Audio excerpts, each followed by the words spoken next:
Friends, high my YouTube channel. ఈరోజు మనం sweet dosa ఎలా చేయాలో చూద్దాం. దోశ పిండి తీసుకున్నానండి. మనకి టేస్ట్కి తగ్గట్టు సాల్ట్, స్వీట్కి తగ్గట్టు బెల్లాన్ని యాడ్ చేసుకోవాలి. ఈ దోశ పిండి వాటర్ లేకుండా ఉన్న దోశ పిండి అండి. ఈ బెల్లం మొత్తం కరిగిపోయేంత వరకు మనం బాగా కలుపుకోవాలి. ఆ పలుకులు మొత్తం కరిగిపోయేంత వరకు కలుపుకోవాలి. కలుపుకుంటే ఆటోమేటిక్గా మనకి దోశ పిండి కన్సిస్టెన్సీ లాగా వచ్చేసిద్ది.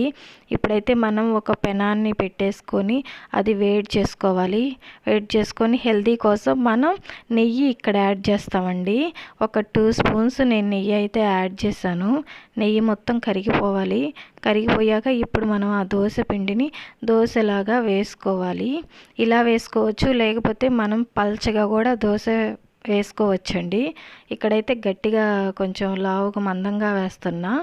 వేసేసి పైన ఏదన్నా మూత పెట్టాలి. ఆ కిందంతా కాలిపోయిద్ది.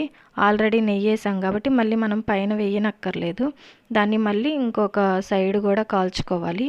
కాలిస్తే అటు సైడ్ కూడా కాలిపోయిద్దండి. ఇలా చేసుకోవచ్చు, లేకపోతే పల్చగా కావాలనుకున్నా కానీ పల్చగా కూడా చేసుకోవచ్చు. స్వీట్ దోశ రెడీ అయిపోయిందండి. నా ఛానల్ కనుక నచ్చితే లైక్ చేయండి, షేర్ చేయండి, సబ్స్క్రైబ్ చేయండి.